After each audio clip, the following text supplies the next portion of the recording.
بسم اللہ الرحمن الرحیم۔ پارہ نمبر 21 کا خلاصہ آپ کی خدمت میں پیش کیا جا رہا ہے۔ پارہ نمبر 21 سورہ عنکبوت کی آیت کریمہ 45 میں اللہ تعالیٰ اس ٹاپک کو ذکر کر رہے ہیں کہ مبلغ کے لیے، تبلیغ کرنے والوں کے لیے دو چیزوں کا اہتمام انہیں کرنا چاہیے۔ نمبر 1 وہ تلاوت قرآن پاک کا اہتمام کریں۔ نمبر 2 وہ نماز کی پابندی کا اہتمام کیا کریں۔ سورہ عنکبوت کی آیت کریمہ 56 میں اللہ تعالیٰ نے ہجرت کا حکم ذکر کیا اور ایمان والوں کو یہ ہدایت دے دی کہ ان ارضی واسعہ، کہ بے شک میری زمین وسعت اور کشادگی پر مبنی ہے۔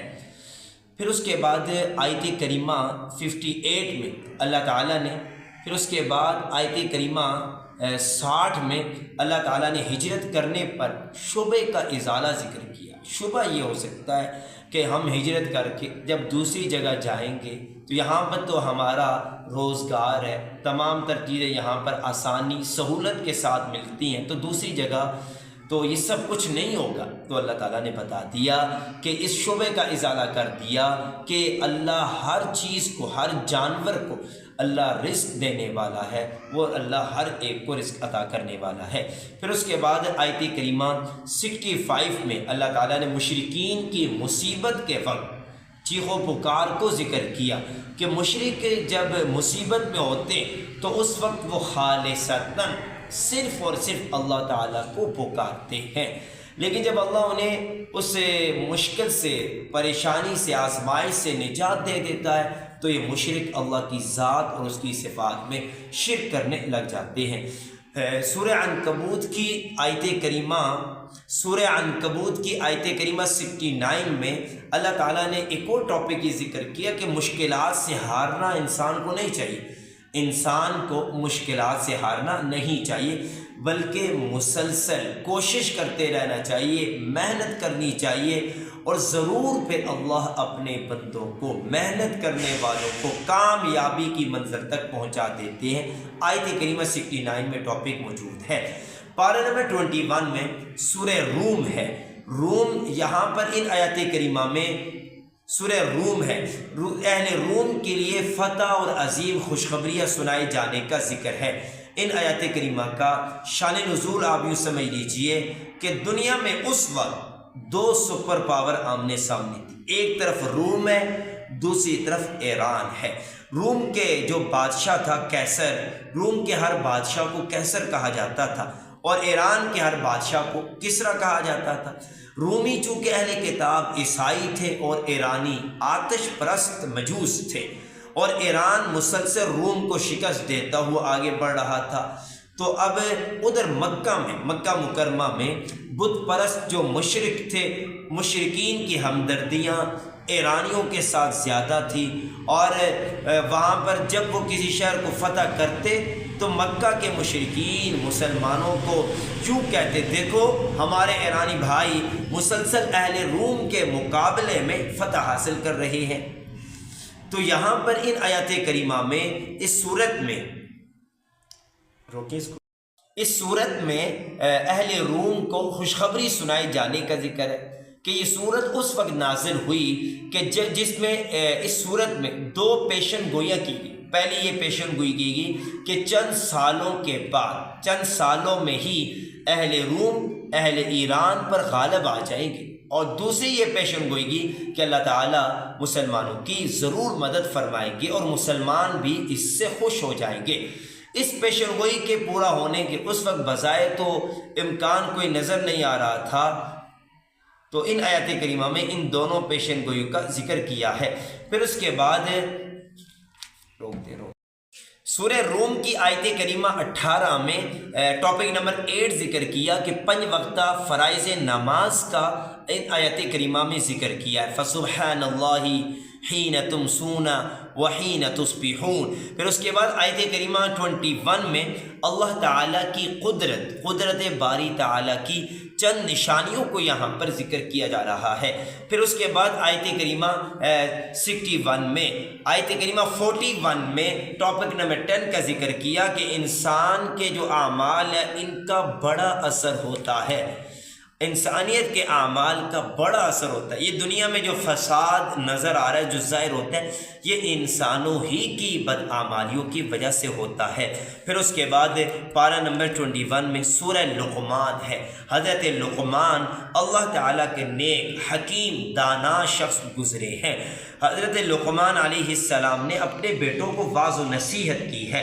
سورہ لقمان کی آیت کریمہ 6 میں ٹاپک نمبر 11 یہ ذکر کیا کہ جو لوگ قرآن کریم کی اشاعت کا، قرآن کریم کو پھیلنے کے راستہ روکتے ہیں، ان لوگوں کا ذکر کیا جا رہا ہے کہ ان لوگوں کو دردناک عذاب سنائے جانے کی خوشخبری سنا دیجیے۔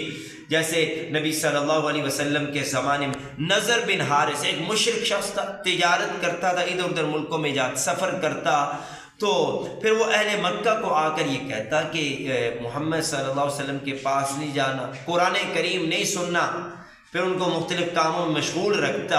یہ اس کی طرف بھی اشارہ ہے۔ پھر ٹاپک نمبر 12 آیت کریمہ 12 میں حضرت لقمان علیہ السلام نے اپنے بیٹوں کو واعظ و نصیحت کی۔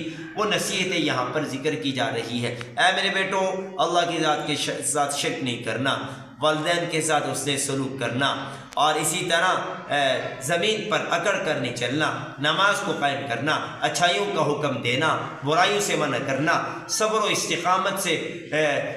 استقامت کی لگام کو صبر کرتے رہنا ہے۔ پھر اس کے بعد اللہ تعالیٰ نے 35 آیت کریمہ میں بتا دیا کہ 5 چیزوں کا علم صرف اللہ کے پاس ہے۔ ان اللہ عنده علم الساعہ، قیامت کا علم خدا کے پاس ہے۔ بارش کب زمین پر اترے گی خدا بہتر جانتا ہے۔ ماں کی رحم میں، پیٹ میں کیا ہے خدا بہتر جانتا ہے۔ کل کیا ہوگا خدا بہتر جانتا ہے۔ اور کب انسان کو موت کہاں پر آئے گی خدا کے علاوہ کسی کو علم نہیں ہے۔ ٹاپک نمبر 14 ذکر کیا جا رہا ہے آیت کریمہ میں آسمان و زمین کی تخلیق کا ذکر کیا جا رہا ہے کہ اللہ تعالیٰ نے زمین و آسمان کو پیدا کیا فی 6 ایام، 6 دنوں میں پیدا کیا ہے۔